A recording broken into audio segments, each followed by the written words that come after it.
keadaan yang sehat. Anak-anak, mari kita perhatikan topik pembelajaran kita hari ini. Topik hari ini adalah wawancara. Tujuan pembelajaran, siswa mampu melakukan wawancara. Wawancara merupakan percakapan antara dua orang atau lebih dan berlangsung antara narasumber dan pewawancara.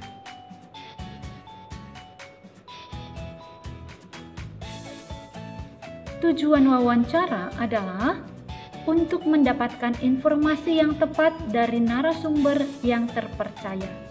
Wawancara dilakukan dengan cara penyampaian sejumlah pertanyaan dari pewawancara kepada narasumber. Langkah-langkah wawancara, yang pertama, tentukan tema, yang kedua, membuat daftar pertanyaan, yang ketiga, menentukan narasumber, yang keempat, lakukan wawancara, yang kelima, mencatat jawaban narasumber, dan yang keenam, membuat laporan dan kesimpulan. Ada beberapa hal yang harus kita perhatikan selama proses wawancara. Yang pertama, buat janji dan minta kesediaan narasumber. Yang kedua, perkenalkan diri saat wawancara. Yang ketiga, pamit dan ucapkan terima kasih. Dan yang keempat, meminta maaf jika ada yang tidak berkenan. Cara membuat pertanyaan wawancara. Yang pertama, menentukan tema atau topik. Yang kedua, memperhatikan fungsi penggunaan kata tanya.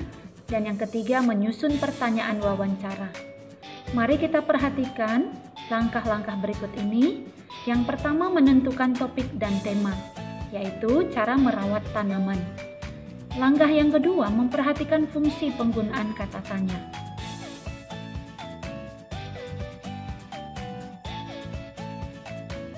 Mari kita perhatikan contoh-contoh menyusun pertanyaan. Yang pertama, kata tanya apa? Berfungsi menanyakan hal atau peristiwa yang terjadi. Contohnya, apa tanaman yang ibu pelihara? Yang kedua, kata tanya berapa berfungsi untuk menanyakan jumlah. Contohnya, berapa banyak tanaman peliharaan ibu? Yang ketiga, kata tanya siapa berfungsi untuk menanyakan pelaku atau orang. Contohnya, siapa yang menyiram tanaman peliharaan ibu? Yang keempat, kata tanya di mana berfungsi menanyakan tempat kejadian.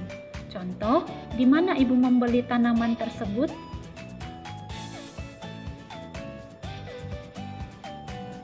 Yang kelima, kata tanya kapan berfungsi menanyakan waktu kejadian peristiwa.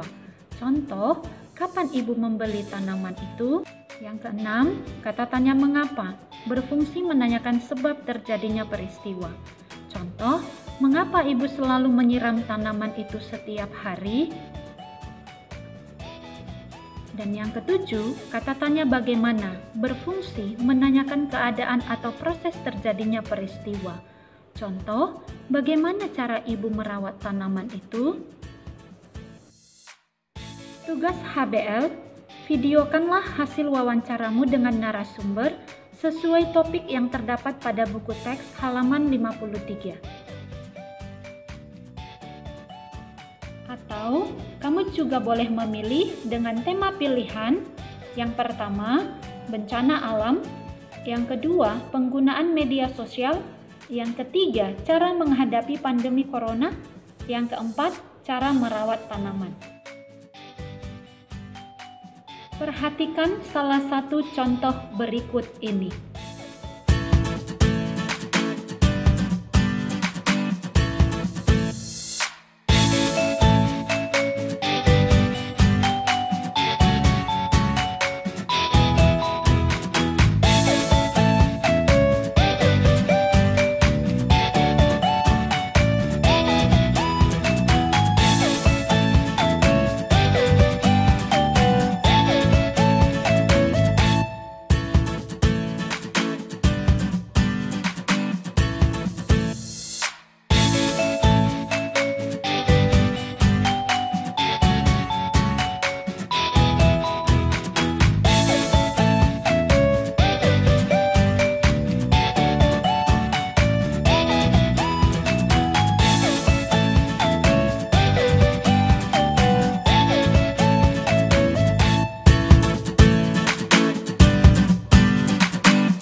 Harap kalian bisa memahami topik pembelajaran hari ini. Ingat, tetap terus berlatih dan tetap terus belajar. Jaga kesehatan dan tetap berdoa. Sampai jumpa anak-anak.